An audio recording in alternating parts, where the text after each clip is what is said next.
it's in the breaking we come unbound.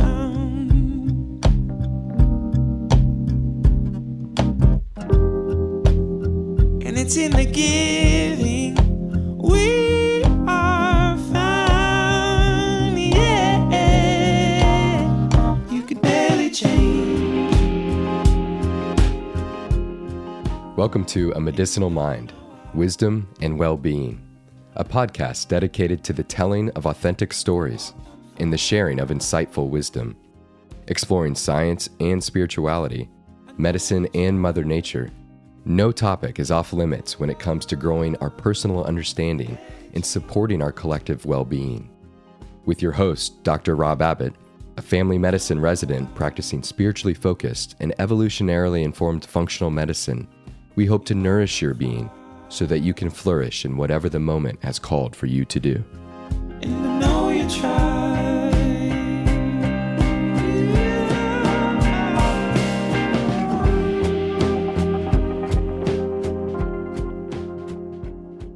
In episode 20 of A Medicinal Mind, Wisdom and Well-Being, I have a conversation with my new close friend and pioneering nurse, Shawna Curry.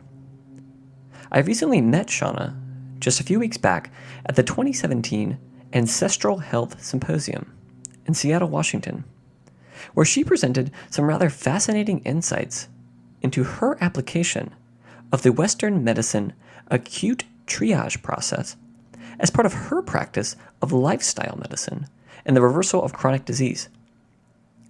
Shawna's background is incredibly unique. Currently working as a nurse on an acute neurology unit, she has training in both kinesiology and personal training, yet currently spends much of her time practicing as part of her company, Your Lifestyle Strategy, helping numerous clients engage in the process of cultivating optimal well-being. In today's podcast, Shawna and I discuss the foundations of her triage process and her overall clinical approach, exploring the complex intersection between lifestyle habits such as sleep, stress management, diet, and exercise with a person's digestive health, all in the context of the patient's current circumstances, known medical conditions, and familial or genetic predispositions. Shawna and I continue sharing her amazing visual description of this lifestyle matrix and the practical yet flexible tools she uses with her patients to personalize their prescriptions for wellness. Perhaps, are you a new mother taking care of a newborn with little to no regularity in your sleep pattern?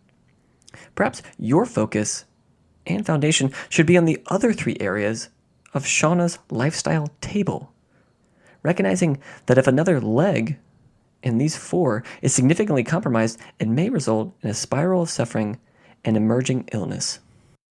Shawna's passion is evident in her voice as well as in her writing, most notably so in her recently released book, Healthy by Choice, Your Blueprint for Vital Living. While we discuss in the podcast many of the ideas and frameworks presented in Shawna's book, I strongly encourage you to seek out your own copy and uncover some of its simple yet remarkably relevant tools for helping you optimize the areas of your life for which you actually have realistic control. I am so grateful to have met Shawna, bonding over our shared passion for reversing chronic disease, and currently doing so in the environment of traditional Western medicine. Shawna as a nurse and pioneering lifestyle coach, and myself as a young doctor just trying to figure out what allows people to truly flourish. We are collectively dedicated to remaining curious and challenging the things we think we know. We encourage you to check out the notes on the podcast page for links to follow Shawna and check out her new book. And from everyone at the Medicinal Mind team, we say thank you for your presence in this curious exploration, for it is your encouragement and unconditional gratitude that gives us the energy to continue holding a space for all to flourish and for suffering to eventually cease. We hope you enjoy the show. Well, Shawna, thank you for joining me today for a podcast. Yeah, thank you for getting up early. When we first scheduled this, I was like, is that going to be like 3 o'clock in the morning where you are?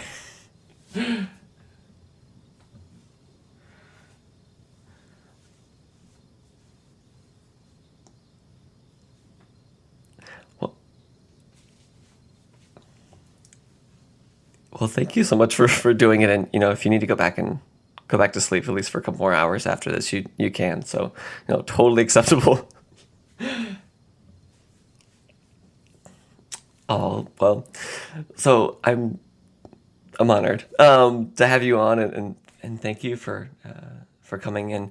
I think to get things started, basically, I would love to hear you share a little bit about your story and why the heck are we having this podcast to begin with? Yeah, so we met at the Ancestral Health Symposium, which was a conference just a couple weeks ago for us. Depending on when your listeners listen to this, it may be several months later or potentially even years later.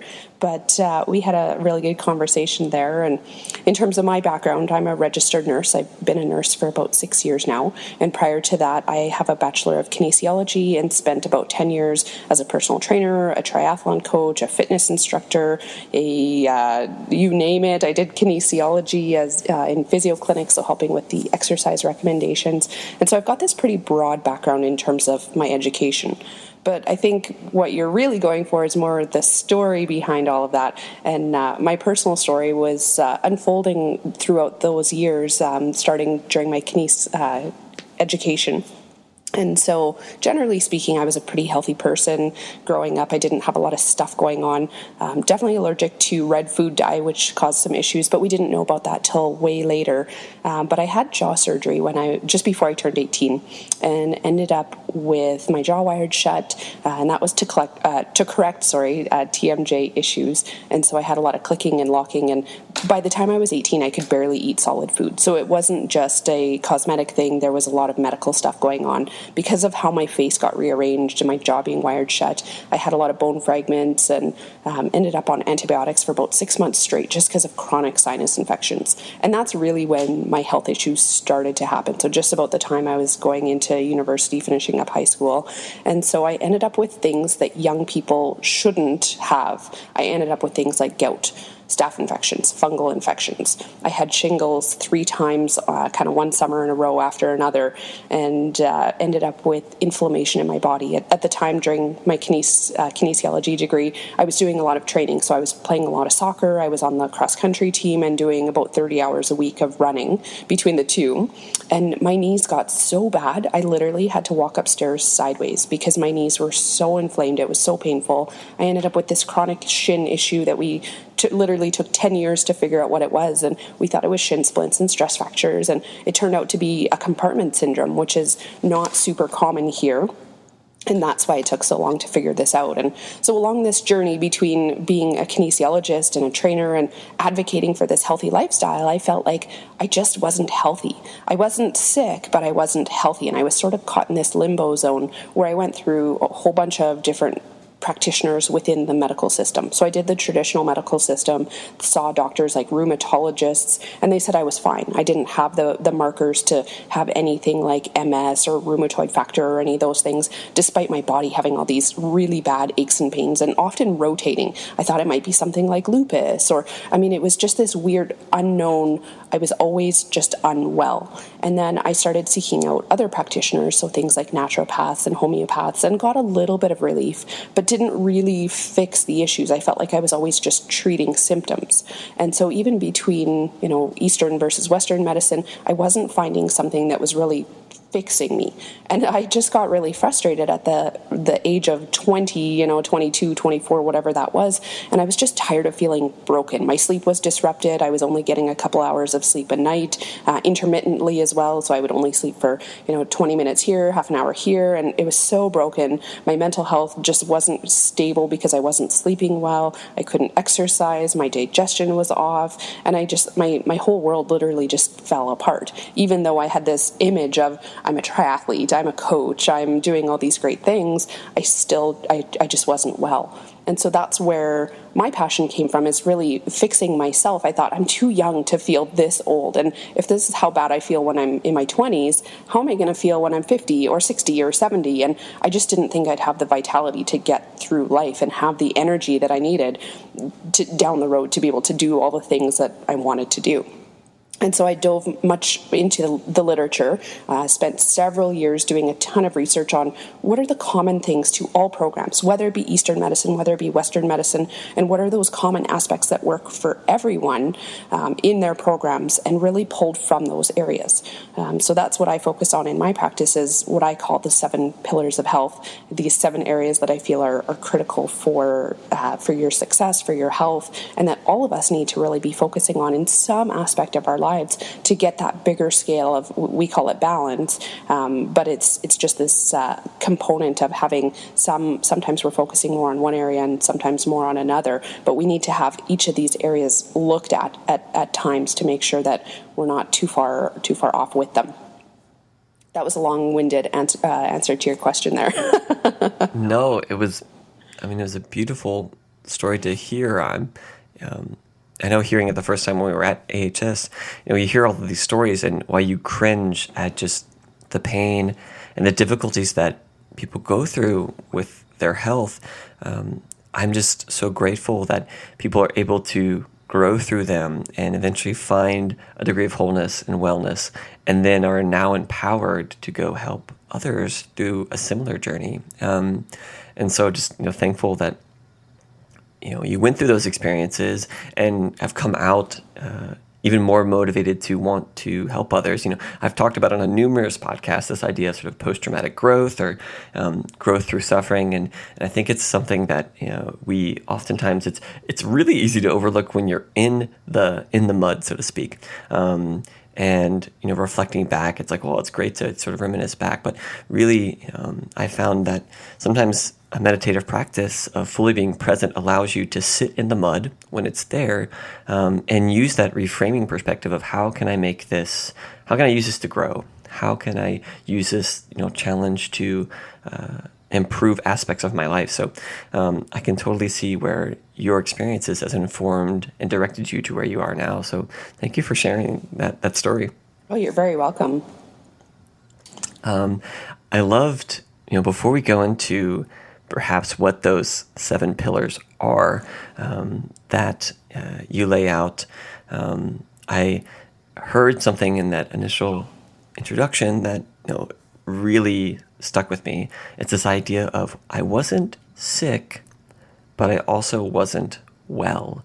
And I can't put quotes around anything or distill my thoughts around that concept any better than that. I think there's so many people walking around who are not sick by our quote, definition of in traditional healthcare, but aren't well and needing to make incremental changes, small changes in different areas to get them back on the spectrum of wellness. And I think that's precisely what you do in your book, and what you're talking about with these 7 pillars is giving people a framework to see, how can I shift myself from not sick but not well into the I am well, I'm optimal, I am joyful, I'm happy. And so would love to maybe start there and hear a little bit about each of these different areas, and which ones have you found to be the most important in your life, and perhaps some of the lives of the patients that you've worked with? Yeah. So I'm just, before I jump into the 7 pillars, in line with what you're saying, is like, I kind of liken that concept to the proverbial frog in the pot of boiling water, is that we kind of go through our lives and we're sitting in this pot of water, and what's happened is somebody's turning up the temperature on that pot, and it's getting hotter and hotter and hotter. But because we're in it, we don't see those incremental changes, that things are slowly getting worse over time. Yes. And we think that that's our normal.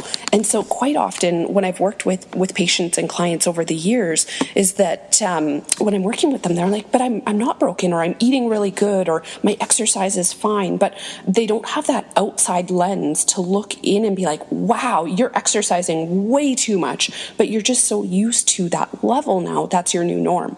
Or your nutrition isn't great. And so, but your body just gets used to the food that you're putting in it. So you don't feel tired because you're coping with other things like caffeine, or maybe you're smoking, so you're using nicotine or other alcohol, things to help stimulate you, but you don't realize it's because you're lacking things in your nutrition. And so it's easy for your life to shift out of balance without even really knowing that. And so I thought that tied in really nicely with what you were saying there. And then I love that picture of like you said, it's these subtle, if you just are changing the temperature of the water by 1 degree every couple minutes, the frog's not going to notice. You crank it up immediately with one major trauma, one major insult, then you're going to notice. But it's those small, gradual, incremental sort of decreases that we overlook, and I think our as loved ones we can often overlook in our spouses, our children, significant others, and not see that decline in health. Mm-hmm. And then it's often like that little straw that broke the camel's back, that one little thing that comes into your life that just disrupts it all. And you think, wow, for a lot of people, it's shoveling the snow in the winter. That's a big one that I see. It's like, all of a sudden you have this heart attack. But it wasn't so much the shoveling of the snow that was the issue. It was like all the previous 5 or 10 years before that was the issue. The shoveling was just what knocked you over the edge, where you get a cold or you get something and it turns into pneumonia. And then you wonder why this person got really sick, or there's a stressor, you got laid off at work, some kind of stressor like that, and then all of a sudden you've got depression and you've got weight gain, and you wonder where these things came from, but they've been brewing in the background for years. And so unfortunately, with lifestyle choices and lifestyle changes, we don't get to see the ramifications of our choices for years later. So there isn't that direct correlation of, if I do this, then this happens. Is that we have this deferred correlation, is that it happens, but it happens 5 years later or 10 years later, because you don't get to see what your blood vessels look like. You don't get to see, the long-term effects of having slightly elevated blood sugar until years later. And so it's easy to just be like, it's okay, I'm doing pretty good, when we're not really doing great at all. And then again, we wonder why we end up with these chronic diseases in our 50s or 60s, because we've been living this lifestyle that sets us up for that. And so, did you want to speak? Or do you want me to keep blabbing? No, so wonderful. My only real comment there was exactly, I think it's more reason to be present right here in the now, is be fully aware, cultivate an awareness of your present self, and tap into how you're feeling in any given moment, and know that maybe you don't have all of the information, or that the choices that you're making now are going to inform the person you are in 5 to 10 years. And I tell people this all the time when I'm seeing hypertension, I'm seeing diabetes, and I'm seeing some of these chronic diseases, and I tell them, actually, I'm not, and we don't need to suddenly fix your blood pressure in a day. The complications of these processes don't happen overnight, and so in that same sense, I'm not super urgent to have to suddenly fix these, but I want you to start to cultivate an awareness of how we've gotten here, and that things can change. And realistically, let's start day one right now with just being aware of what are the things in your environment, in your lifestyle, that have contributed to this up to this point, and trying to distill out those experiences and dispel the myth that, like you said, it was the shoveling the snow event. The trigger event may get your mind, but we have to disassociate that as being the primary reason for my illness or suffering. And because it's great that we can have that experience to become aware, but we oftentimes get attached to that as saying like, well, it was, the reason I hurt my back was because I was shoveling snow that day. And it was actually like, no, what about all of the postural things that you were doing up to that point? Your work environment, the stress in your life, all the other inputs that made you susceptible, or by Nassim Taleb's, idea of anti-fragile. What made you potentially anti-fragile in that, or fragile in that moment instead of anti-fragile to be susceptible to injuring your back? It wasn't. Don't blame the shoveling event, because most likely that really wasn't what, like you said, was the straw that broke the camel's back. So, with all of that said, let's dig into some of your pillars, and please start with wherever you feel you'd like to begin. So sure, yeah. So I tried really hard to come up with like how do you explain these pillars? And so for my clients, to make it really simple, I explain it in the analogy of a tabletop. So most tables have 4 legs. So those are your 4 core pillars that we really need to focus on. That's your sleep, your nutrition, your exercise, and your mental health. So we need all 4 of those as much as we can. Now, we'll come back to how those interrelate. So in terms of your table, we can't just have a table with dowels because it would just be sticks or dowels. So we need a tabletop, and that's where your digestion comes in. So your digestion interrelates with each of those pillars and ties them together. So without the tabletop, you have sticks. Without the legs or the sticks, you have a piece of wood. But you put them together and you've got this great table. Now, we can get away with a table only having 3 legs. We've seen tables that are tripods, and they do pretty good if they're balanced out. So, for example, a new mom, we're going to knock out that leg of sleep because we know that they're up several hours in the night. Their whole world gets rocked. So that sleep pillar is totally out of the picture. And that's okay because we know that's temporary. But then what happens is those other 3 table legs need to be stronger. They need to be more balanced. So if we just take one table leg off a 4-legged table, it's not very stable. We need to kind of rearrange them. So we want to make sure that we're focusing on getting some balance between those. And then the other pillars of health, your medical conditions and your lifestyle factors, sit on top of that table. So imagine if those are sitting right on top of where that sleep pillar was, and we pull that sleep out, that table is going to be off balance. And so it doesn't take very much to disrupt your table, and it's falling down. Now, we know there's things that come up in your life. So having a new baby is a really big thing that is this sudden change. So when we look at those 7 pillars, we're not expecting it to be perfect of, whatever 1/7 of your health is this, 1/7 of your health is this. We're not talking about balance in that type of a realm. But what we want to think about is that we're not ignoring those components. So right now, as a young, healthy person, I'm moving into my later 30s here. I don't have a lot of health issues. I don't have a lot of medical conditions. And so a lot of people are in the same boat. They think, well, I'm not sick. I don't have diabetes. I don't have blood pressure. I don't need to worry about that. But this is where you want to have that on your radar to think, what diseases do my parents have? What diseases potentially do my siblings have? And what am I potentially predisposed to? And so you want to think about where your life might be going. It's sort of more as that preventive, proactive piece. And so you had asked, how do you prioritize the pillars? And for me specifically, what made the biggest difference? And so I think really focusing on those 4 core pillars, the table legs, if you will, your sleep, your nutrition, your exercise, your mental health, those are the big 4. The other ones kind of come and go, and digestion is definitely a critical piece, but those medical factors, those lifestyle factors, those ones can fluctuate a little bit, not necessarily as important for everyone. Not that we can ignore them, but they can take lesser priority.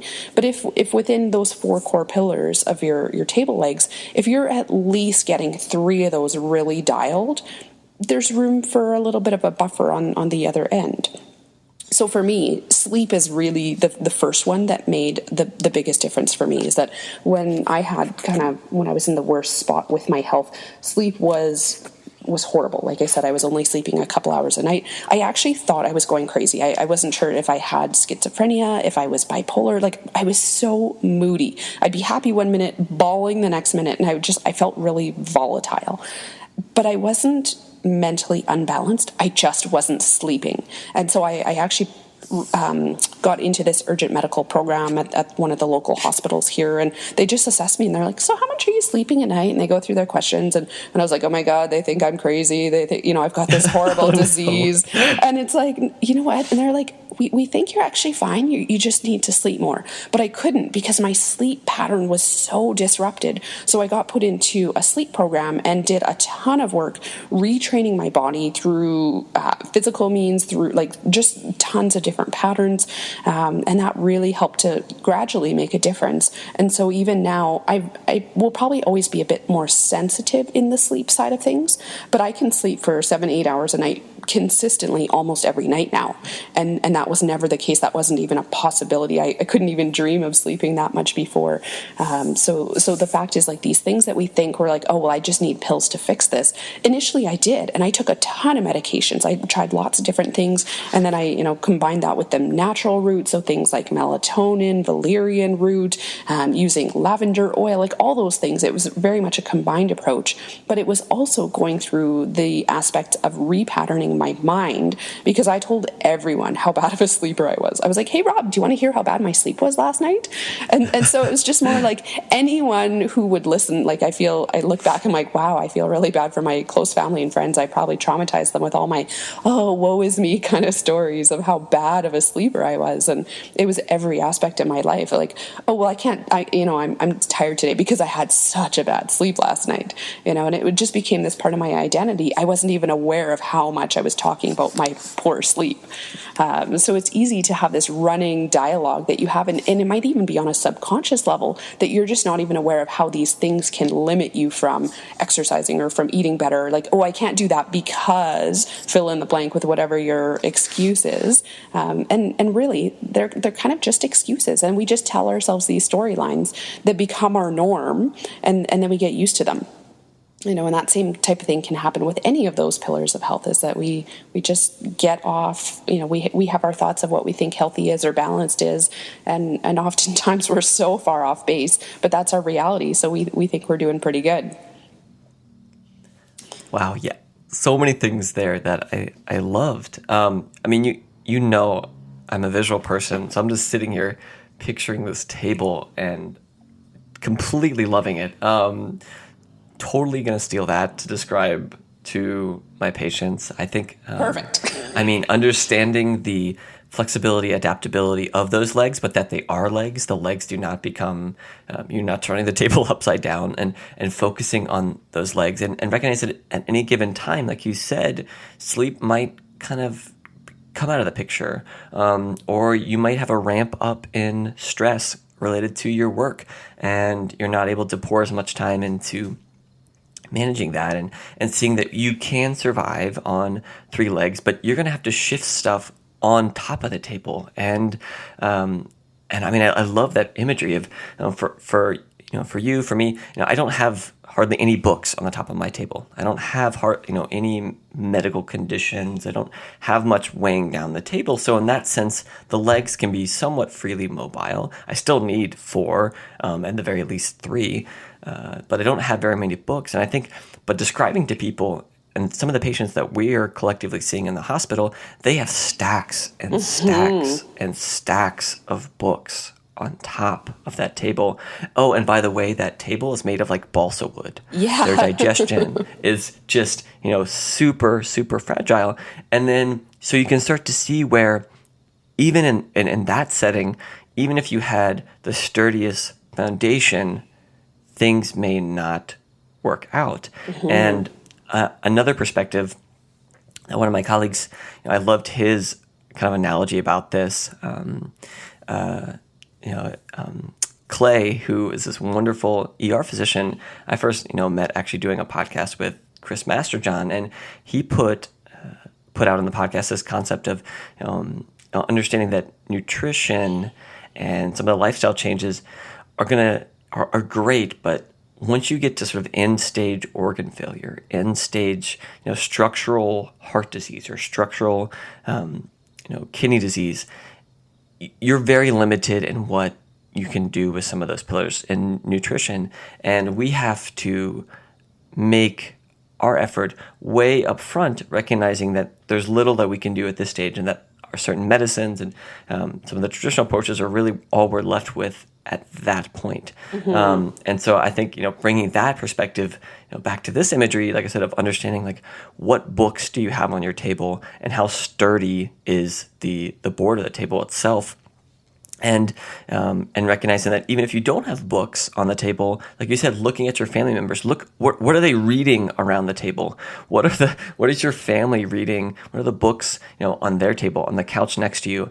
And recognize that even you don't need fancy genetic testing to inform you of what may be an issue in your family. If there's a history of autoimmune disease, if someone in your family had diabetes, if someone in your family had heart disease, that can at least inform you, while they're becoming more common, they can at least inform you of maybe the areas of relative weakness that you should be on the lookout for. So we need to be aware of what are the books that everyone else is reading in our family. So yes, love that imagery and the relative flexibility about it. And I think like I said, I'm a visual person, so I completely get it. And I think I'm sure a lot of the people that you've introduced that concept to have also probably resonated and said that makes so much sense. I don't know. What are your thoughts? Yeah, because it's all about tying it in together. Is that people don't realize how much those other things really affect them. And you said something that just kind of lit up an idea for me. Is like, our medical system is amazing. We are fantastic at managing those medical conditions. When we're down the road, when they're severe, when your patient needs to be hospitalized, when you're seeing your family medicine practitioner because you've had a flare in your condition, like, we're really good at treating things medically.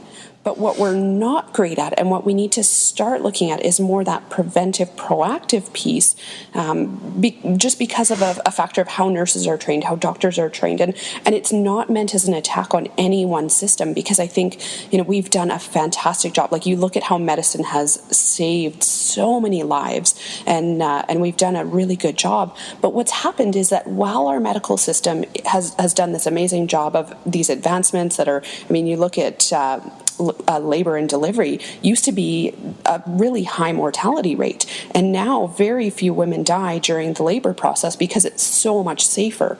But what has shifted over the years is that all those other variables outside of the medical system are changing. Like, our foods are becoming more processed and more refined, and there's more chemicals in the air, and our lives are busier and more stressful, and we spend more time sitting. And it's not any one component, but we've had all these shifts to our lifestyles.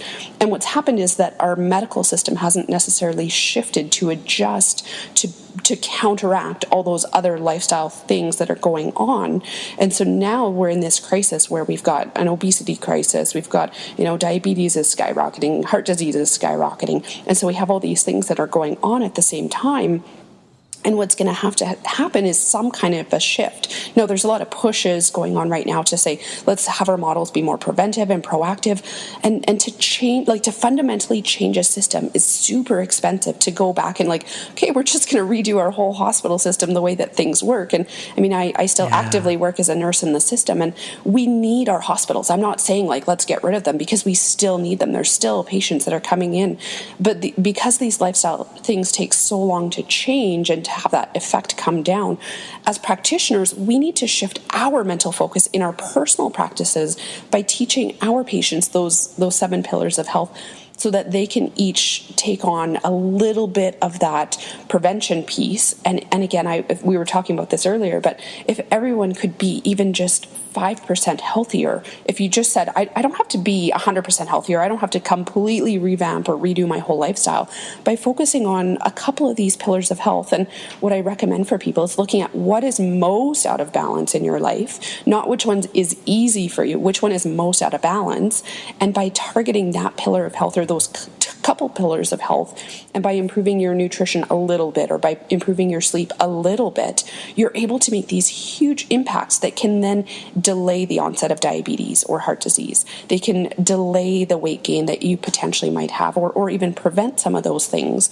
And then the huge trickle-down effect that we're going to have in the healthcare system over the next 3 years, 5 years, 20 years, 50 years is going to be huge, by you just taking care and taking charge of your own health and improving just a few percentages. even 5%, 10%. And that small little change can make a huge impact for you personally, for the potential of your offspring if you're planning on having a family, by being a little bit healthier when you get pregnant, when you conceive children. Like, that makes a huge impact on their health, while your health while you're pregnant.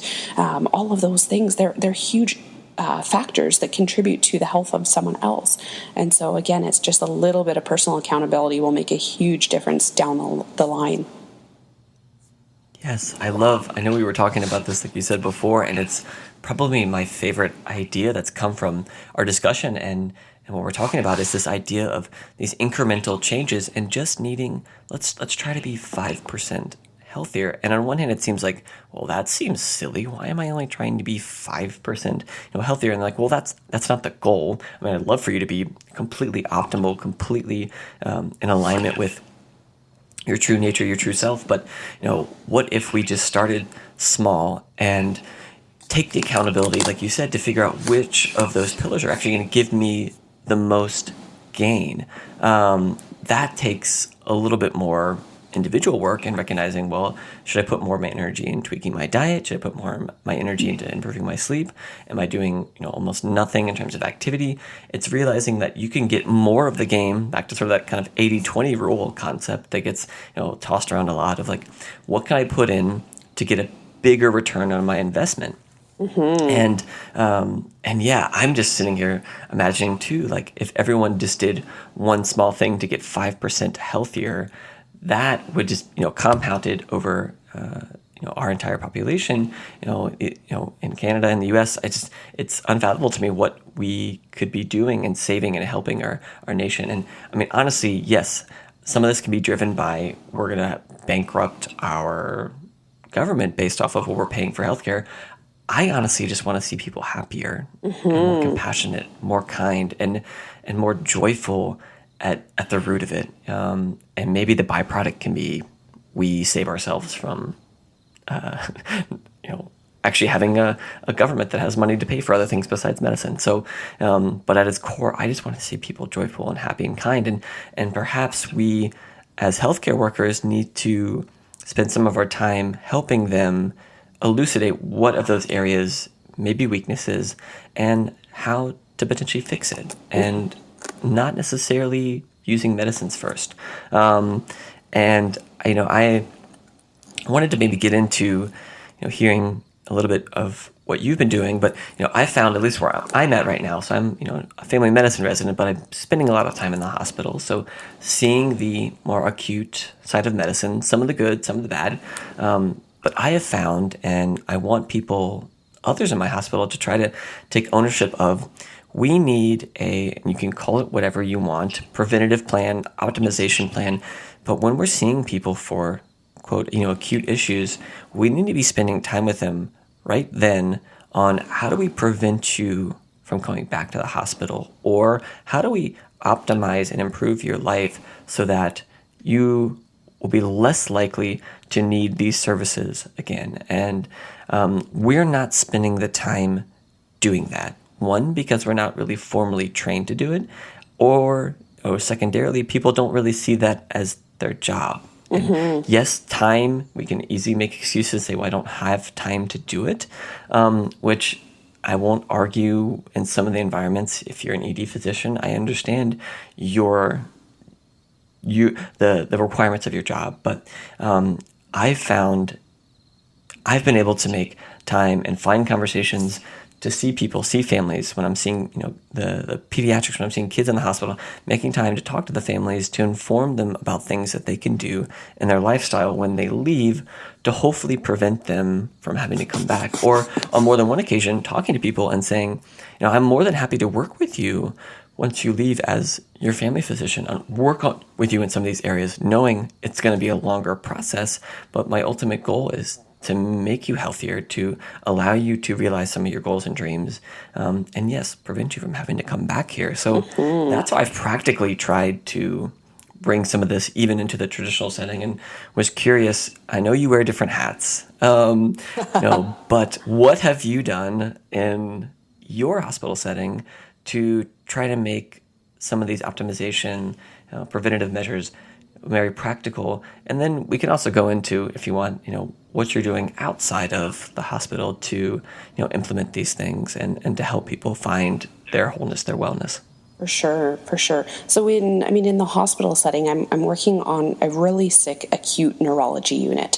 So we're almost like a step down ICU. The difference between ICU and our patients sometimes are the matter of minutes. Sometimes, so we're bouncing patients back and forth. We do a lot of transfers with the emergency department. So we've got really sick head stuff. So patients who have had a fresh stroke, we do that drug TPA on, not specifically on our unit, but usually down in the emergency department or the angio lab. So that's that big clot busting drug that gets in there and breaks up things so that the blood flow can return. And then it's intensive management of that patient after that drug. So it's 6 hours of one-to-one management. And then we also, apart from strokes, we do head trauma. So you've been in an accident, you've hit your noggin, either intentionally or unintentionally, so somebody's whacked you on the head with a baseball bat or, any of those types of abuse type situations. Or, you fell off your bike, you fell off your skateboard and you've injured your head. We have brain tumors as well. And sometimes those are known, sometimes they're unknown. So a lot of times a patient will have a seizure and they had no idea that they had a brain tumor. And the seizure is the result of this thing has been growing and pressing on the brain and it just can't handle it anymore. So a lot of our patients are really sick and so they come in, and so our unit is a little bit more challenging in terms of that more preventive piece because some of our patients aren't cognitively intact to be able to have that kind of a conversation and do that education piece with the patient. Some of our patients come in and they're very, they've had a minor surgery, and so they're much more with it. And so for me, my education piece really is affected by what type of a patient I have. But quite often, the education piece actually goes more to the family and doing that side of it. And so as a nurse, similar, to you, when you're in the emergency department, it's busy. There is stuff on the go all the time, and I'm running. I typically try to do 12-hour shifts. I am up and down that hallway for 12 hours. I rarely sit down. It's usually just to do my charting. And so we don't have a ton of structured time that allows us to get in there and to do that teaching per se. But what I found works really well is to tie it into when you're doing other things. So when I was a brand new baby nurse, I had just come out of school, you're really focused, and it's super hard to do that because you're so focused on how do I do a blood pressure and where does my stethoscope go to listen to their chest and listen to their lungs. And it's hard because you're so task focused as a brand new nurse. But what happens over time, as you build your confidence, you learn how to do those things, you can actually multitask. So while I'm doing my vital signs and I've got my blood pressure cuff on, I can talk to the family. I can use that opportunity. It's sometimes just a matter of a couple minutes here, a couple minutes there, or when I'm bathing my patients, if I'm helping them to brush their teeth and helping them to have a shower, that's a great time. I've got this captive audience now. Haha, you can't go anywhere. And so I can use that time to talk about other issues that have come up. So yes, you're in the hospital for a brain tumor, but your blood sugars are out of control. So let's talk about how you're managing your diabetes at home. And I think we're really bad in some ways. And I know, especially when I first started out, I just wanted to tell people all this information. And I noticed it more when I was a trainer versus a nurse. But we don't give patients a time to tell their story. And what does diabetes mean to you? And how are you managing your diabetes versus me being like, I'm going to tell you how to manage your diabetes. And so I think there has to be more of that back and forth conversation rather than I'm the expert, listen to me, I know what's right, because I don't always know what's right. I don't know everything. And I mean, the more I learn, the more I know I don't know. And so it's this, it's just this constant learning, and things are always changing. And sometimes your patient actually knows more than you, and depending on what their specialty is. If, I've had neurologists be my patient before. So, they probably know a lot more about what's going on in their brain than I do. And that's interesting okay. Experience. Yeah, and it's sometimes you're like, oh, okay, they actually do know more, and we kind of get in, it's that white coat sort of like, oh, if you've got a coat on, like you know more, and so you're the doctor, you must know everything. But doctors don't know everything, and nurses don't know everything, and your physio doesn't know everything, and your dietitian doesn't know everything, and we look at these people as experts, and yes, we're specialized in these areas, but that doesn't mean that we know every single thing about everything in our area. You could be a doctor and specialize in one area and know nothing about another area, or maybe you covered that for one class in your medical school training, but generally, like, we tend to specialize in this little area. And so it's more about allowing your patient to have some input in, it's their body, it's their life. How do they want to manage it? And how I think they should manage it maybe isn't the same way that they want to manage it. And so it's having that back and forth conversation and having that time with them to find out what's important to them. And in my head, I might be like, wow, this patient needs to lose 100 pounds. But maybe in their head, they're like, actually, I just want to be able to walk up the stairs.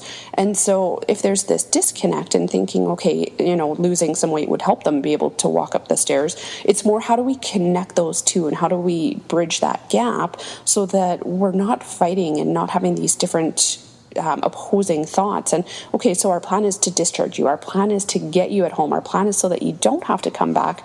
So sometimes, again, those baby steps of, if you can just start walking 5 minutes a day, far from optimal, we want you closer to that 150 minutes a week, but if you can't even walk 5 minutes a day, you're never going to get there. So while I give a lot of recommendations that may not be optimal, they're moving people in the right direction, and they're giving people the confidence to be able to do more down the road. And it's that education piece. So in the hospital, I'm not going to be like, go run a marathon tomorrow. None of my patients are capable of doing that tomorrow. But if your goal is to be able to be more independent, be more active, then yes, while we're in the hospital, like, go do laps around the unit. And once you can do that independently and you're stable and you feel balanced, because balance is a huge issue. You have brain surgery, your balance goes off. So yes, you might come in and you're a really fit person, but the things that you used to be able to do, that pillar of exercise shifts. So now your exercise pillar is focusing on rehab. You're focusing on balance. You're focusing on regaining strength, being able to sit on the toilet independently or walk to the bathroom independently without the nurse having to hold you or help you walk there. And then when you get discharged, then that focus can shift. And so that's where my other piece outside of the hospital ties in, is that I focus more on people who are wanting to make changes. So that's part of the buy-in, is that you're a little more engaged already, whereas in the hospital, sometimes there isn't that buy-in. But in my private practice outside of the hospital, I really focus with people and go through their lives and look at what are your 7 pillars of health and which ones are more in balance, which ones are more out of balance. And then it's always starting with the ones that are most out of balance, because that's going to give you the bigger bang for your buck. Sometimes you have to do one that might be more imbalanced, more for a little bit of buy-in, but for the most part, it's the ones that are, the most out of balance is going to give you the bigger results. So let's start there. And I kind of talk about that similar to the triage process in the medical system. So we have this really well-established triage process. We look at airway. That's the first thing. If your patient doesn't have an airway, forget everything else. They need to be able to have a tube to put air into so they can breathe. Then it's breathing. Or is the air actually moving in and out? Then do they have a pulse? Is their heart beating and pushing circulation through their body? And then D, do they have a deadly bleed? And so we go through these A, B, C, Ds in the hospital, especially in the emergency room, and then we look at the other factors after that. Whereas in the community, we don't have that same triage process. We don't have that same system for looking at what comes first. So what I've done in my own practice, and starting to share this more with other people, is the ABCDs of, I guess, prevention. And so we want to look at our A. What is our apex, that most important health issue right now? So which of those 7 pillars of health is most out of balance for this client in this moment? And it's going to change. So what happens today might be different in a week, in a month, in 6 months. But what's most important, what's most out of balance right now? And that's what I focus on with my client in that moment. So then I give them some strategies to say, okay, these are, what are you doing? How is this working? What's not working for you? Work with them to come up with strategies to say, okay, these are some things that you can change. Sometimes they're little things, sometimes they're big things, depending on how ready they are to take on these challenges of changing their lifestyle habits. And then we've got our apex taken care of. Then we look at our base, our Bs, those other 7 pillars of health. So we've addressed one of them. Which other 6 are out of balance? So patients can usually focus on 2 or 3 things at a time. If you give too many more homework pieces than that, they tend to lose focus. So if I give you, okay, I want you to add on an extra half hour of sleep every night, maybe that's the pillar that's most out of balance. So I need you to really go to bed a half an hour earlier so you can actually get sleep. So we've taken care of that. Now maybe some other things that we do is we add in 5 minutes of walking a day. So it's totally unrelated, but it's achievable because you're not doing 20 nutrition changes all at once, and then maybe in line with that, maybe nutrition is an issue. So maybe we add in 1 extra serving of vegetables a day. And so we're just adding in these little things here and there for those base issues to try to bring a little bit more balance. And then we've got those more taken care of. Then we can start looking at the complementary issues. So those can be things like you've got a candy bowl sitting on your desk at work. And every time you sit down, it's staring at you being like, hey, Shawna, eat me, eat me. And so if we have these things that are always tempting you, or like you open your kitchen cupboards and it's like, cookies and chips and chocolate bars. And if that stuff is staring back at you, how do you expect anyone to have willpower? So if we can have some changes to those complementary issues, that on its own is not going to make or break the system. But if we can now start patterning and setting you up for success, maybe your kids are, they go to daycare, but it's an hour across town. So maybe we can get you to find a daycare that's closer to home so you have less driving time, and then you've got more time. Now suddenly you have time that you can exercise, or maybe now you've got some time that you can cook more healthy foods for dinner. And it's kind of looking at how all those factors interrelate. But the drive time on its own isn't going to dramatically change your health, but it's looking at how those stack together and complement each other. And then your D is you do it again. So then the next time I see my patient, I go through that same triage process over and over and over. Every time I touch base with them over phone, over email, over a personal interaction. I do a lot of work with clients over Skype or Zoom or, over the internet, just so that it isn't such a suck out of their day to have to, drive across town for an hour, go to, half hour or an hour appointment, drive back, and then all of a sudden this half hour appointment or hour appointment becomes a 3 or 4 hour ordeal. If we can do it remotely and do it over the phone or over something over the internet, you make that a smaller, more manageable piece for people, then it's easier to fit that in their day. And so then you're able to kind of get more out of it. You can meet more frequently. I'm starting to move more into the group process as well, because I think, my goal, and I think in line with where you're going, Rob, as well, is that, I'm really passionate about making a difference, and I want to change the lives of as many people as I can. And I love working with clients one-on-one. I find it incredibly rewarding. But I'm not in line with that bigger vision of making a bigger impact and helping more people. And so by doing group programs and doing more public speaking and presenting, I'm able to make a bigger difference that way. And I'm finding the benefits of doing group programs is that you don't feel like you're alone. And so that camaraderie and that having that connectedness, that sense of community really helps to, I'm really struggling with losing some weight. Hey, so am I. Or like, I'm just, I can't seem to get my sleep in order. I've been struggling with it for years, but this is something that I tried that worked really well for me. Maybe you can try it too. And so it becomes more of a conversation piece, and we can learn from each other, because we try to come up with these recommendations of like, what is the one diet plan, or what is the one exercise plan? And we need to learn there isn't one. There is no one quick fix. There's no one solution that works for everyone, because my genetics are different than your genetics and different than everyone else's. And so, those standard recommendations, this simple meal plan, I don't do meal plans. I don't give basic exercise plans, because it's so different for every person that it doesn't matter. I could come up with the best meal plan ever, but it may not be the best for Rob, or it may not be the best for Shawna, or for any of our other listeners here, and so yes, it might be balanced, and we might have all the dietitians in the world agree this is the most nutrient dense diet and it's the healthiest, but if you've got gut issues and you're not absorbing half of those foods, it doesn't really matter what we put in the system. And so it's more about how do we learn from each other, how do we learn, and how do we be more open to it not having a straightforward answer. And we have to be okay with that, is that things need to adjust. And what works for me right now in this moment may not work for me in 6 months, because my situation is different in 6 months. Even though my genetics are still the same, things have changed. And so when we look at those other factors that have adjusted, maybe my stress levels have gone up, or, maybe I've had a death in the family, and so I'm grieving, and so my hormones are out of balance, where maybe I've been training for this high level sporting event. I used to coach a lot of triathletes and ultra runners. So there's this fine balance of training at that high level is great, but it's not always healthy. And so it's this disconnect of, just because you're this active high level athlete doesn't mean that is healthy. And I think bodybuilding is a great example of that, is that having no fat on your body is also not healthy, in the same way that having, 500 pounds on your frame is also not healthy. There's sort of that middle ground, and we need to learn to, we can do these things. We can be a bodybuilder, but then if that's your long-term goal, what are your health goals? And if your health goals are to keep your hormones balanced and to not have issues down the road, maybe that has to be a shorter phase in your life, and get back to being a healthy body composition most of the time, and bringing, it's all that perspective and that balance.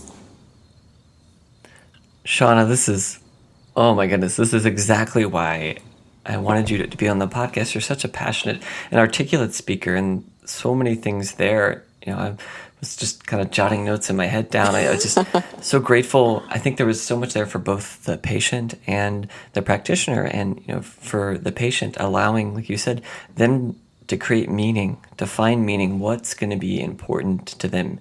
I can tell you things until, I'm blue in the face, but I want you to define and decide what's meaningful for you, what your goals are, and then we can see where that overlaps with some of the lifestyle changes, which of those might be more important. But you need the patient to cultivate meaning, and then allow them to support each other. If you can create these group environments where people can share, there are an infinite number of possibilities that have just opened up that you could not do one-on-one. And it's not to say that, the one-on-one environment, I love being able to connect with people individually, but it still has, it has a ceiling.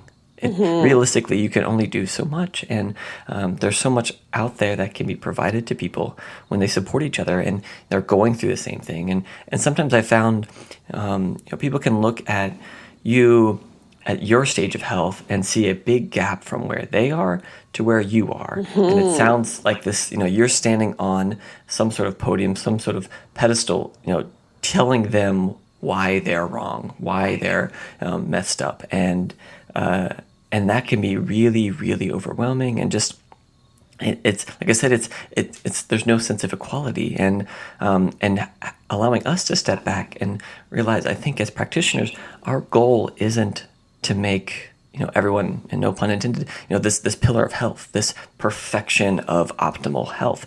We can't define ourselves, our work, by making everyone 100% healthy. And it's not, like I said, putting the bar, setting the goal lower, but realizing that we can help people by just making them 2% better, 3% better, 5% better, and actually it'll be more important if it's a 5% that they care about. Yes. This is the problem in traditional medicine, is we make people 5% better by lowering their hemoglobin A1C with medicines. And then they look at us and say, so I don't feel any different from 7.2 to 6.7. But you as the practitioner feel, oh my gosh, I did my job. Oh my gosh, I did my job. I've got them under 7. And it's just like, yes, on paper, 5% better, or I'm just throwing numbers here, but it has no value to the patient. And that's where we have this, it's a whole nother conversation, but these, this sort of misincentive, this, disrupted incentive to make these changes, but realistically it has nothing to do with what the patient feels is important to them. And I guess, and then lastly, just, I loved the, coming back to that concept of the triage process, recognizing that at any given time, that apex problem might be different, right? And more reason to be reflective, to be malleable, to write down how you're doing, because those things are going to change. And if you're still putting all of your energy into thinking your apex problem is sleep, when actually you've been sleeping pretty well, and what's fallen off is you're no longer meditating. You're no longer spending time with your loved ones because you're, working a lot, and realizing that moves, and that yes, what you're going to do to fix that is going to be entirely different and unique to you. And so the one size fits all, yes, we all, I think, get that now, that that's not right, but we still want it to be. I think deep down, we still want it to be. We want it to be simple. And yes, I try to get things down in my mind, make it as simple as possible, but not any simpler. But realistically, knowing that it's just not true that we're going to have one way to fix things. And oh my goodness, there was one more thing that was in my mind, and it's just left me. Maybe it'll come back before the end. One other sort of idea or comment I wanted to make, but is the nature of these shows. So maybe it'll come back to me. But I guess we've had such a wonderful conversation. I do want to tell people, so a lot of these ideas that we've been talking about, that Shawna has been talking about in our conversation today, are laid out in her new book, Healthy by Choice: Your Blueprint for Vital Living. It's, I was lucky enough to get this wonderful copy. I'm staring at it now with this amazing signature from Shawna herself. And I don't have that much time to read anymore outside of my training. And I really was blown away with the thoughtfulness in this book, the way it's laid out, and really seeing it as being a lifestyle book and giving you, as we've talked about in the podcast, this practical framework to understand as both a patient how I can engage in improving my health, and as a practitioner how you can engage your patients. And yes, you talk about minerals, you talk about vitamins, you talk about some of these various supplements, but at the core of it, the book is just about what can I do if I didn't have any of these things? It doesn't matter if you're a naturopath, it doesn't matter if you're a traditional medicine person. What can I do in my lifestyle? What can I do to assess what I need to do to make myself healthier? Or as a healthcare practitioner, what can I do to help my patients? And I'm just so grateful that you spent the time, all the effort to put this in a book. And yes, some of these ideas, some of these ideas aren't new. And unfortunately, you can't sell lifestyle medicine. You can sell supplements, you can sell drugs. But just so grateful that you took the time to put this together and that you're putting it to action, helping people. And so would love for you now to just, perhaps share anything about the book, or how people can find it and get in touch with you going forward.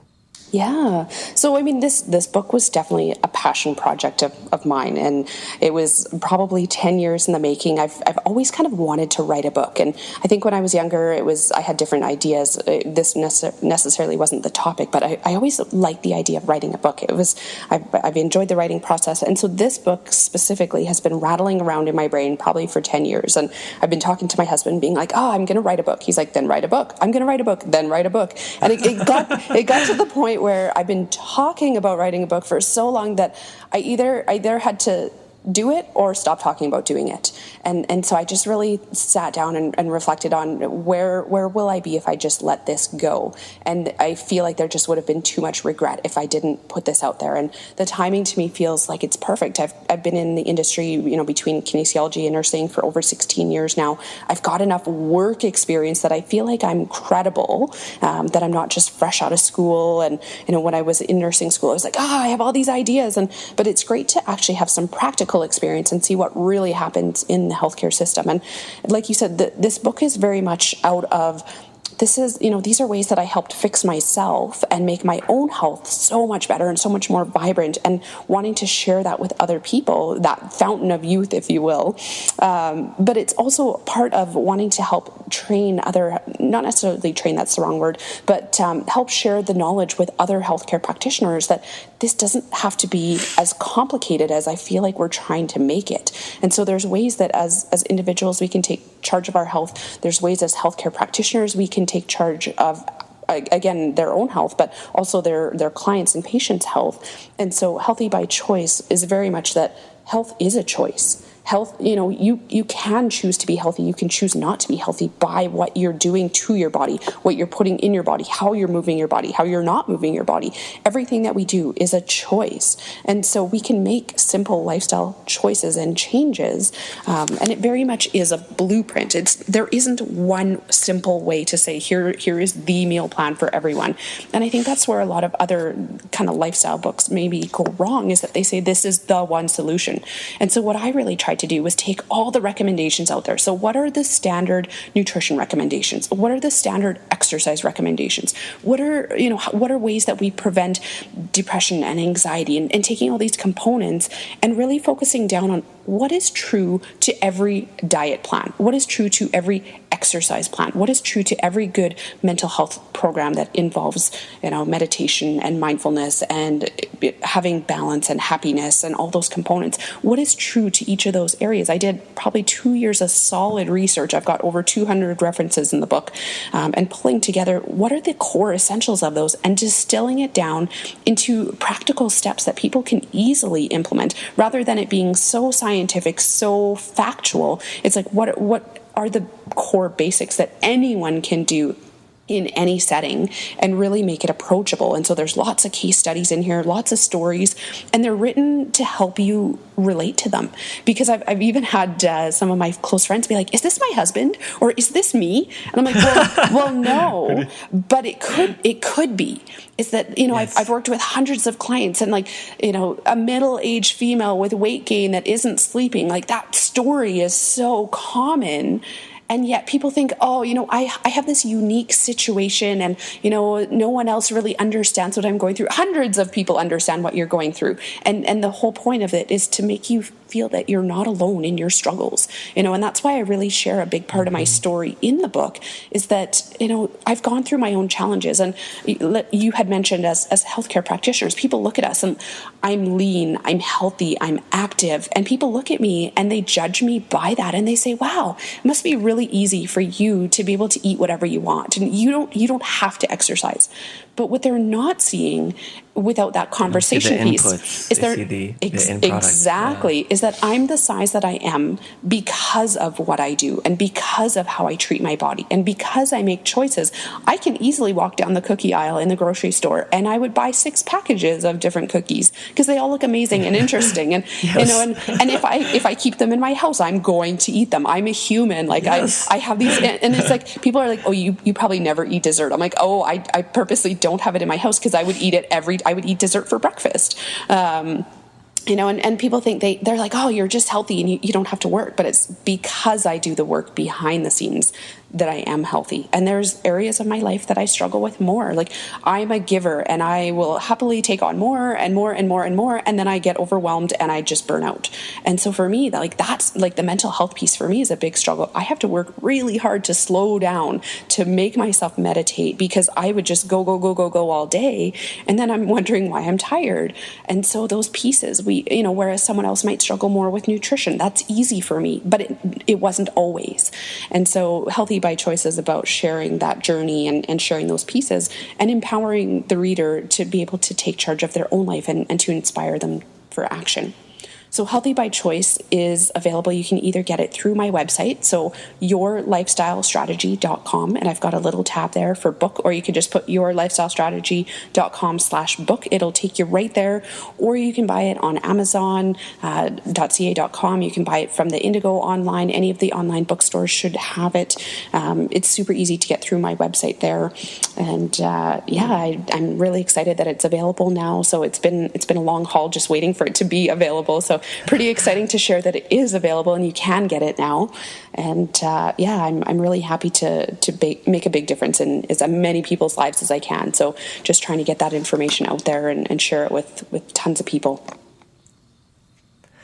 Shawna, it's such a blessing. Thank you again. I can't thank you enough for writing this book, taking the time to put these ideas, for doing the work that you're doing. It's all incredible. And just to know the lives that you're impacting and will continue to impact, like you said, in the one-on-one space and with this book, it's amazing to me. And what you just prefaced in the last section brought back what that one idea I wanted to say. So it's you talk about how we can improve our environment to help ourselves. And I love how you're giving the examples of, because sometimes people look at me like, do you ever eat a candy bar? Like, do you eat unhealthy? And I say, well, I just don't put it in my home. Like, I'm just like you. If you put a Snickers bar in front of me, like, I'm not some like crazy willpower person to take one bite and not eat the rest of that. Oh God, it'd be gone. Yeah, exactly. It's all about let the environment allow you to succeed. And perhaps at the beginning, you don't make any major changes. You just create a more supportive environment. And then we'll change from that. The getting rid of the cookies for the home, or like you said, moving the candy bowl. Those are all examples. It's kind of silly examples, but simple and silly examples of how to let the environment allow you to flourish. But you have to be aware of it first. Cultivate an awareness of that environment. What of that might be hindering you? So, wonderful. Thank you again. And I was so glad to meet you at AHS, and I'm sure we're going to be, connecting at more of these future conferences. And I know I need to go back out to Canada, especially where you're out in Calgary in that area. It's just it is beautiful. And want to go spend some time in your neck of the woods, as I feel like you came down to well, I wasn't too far away, but came down to Seattle to spend time to see some of the other presenters and just share some of your ideas. So I'm so grateful for your passion, and thank you for sharing this conversation. Thank you so much, Rob. It's been a pleasure. This has been a ton of fun, and definitely, if you're ever out in the area, we'll have to connect. And I'm sure, like you said, we'll see you at several conferences and events in the future. I'm expecting only amazing and greater things from you. So those are big shoes to fill. Yeah, you just stepped into it. You wrote a book. This is what happens. Well, I'm willing to accept that challenge. Awesome. Well, until next time, I hope you have a wonderful rest of your day, and you can go back to sleep if you want to. Thanks, Rob. Take care. All right. Bye. Thank you for your presence and willingness to receive a new narrative, a passionate perspective, and perhaps a deeper sense of connection with our collective purpose. Please share this podcast with any and all that you believe will benefit from its intention to relieve one's doing and engage one's being. Please share your comments about the conversation on our podcast page and leave a review in iTunes so that the voices in this space can spread to all ears ready to receive it. Music credit goes to Dillingham for their song Vessel. Remain open, stay curious, and forever be love. You walked on fire, and I know you tried.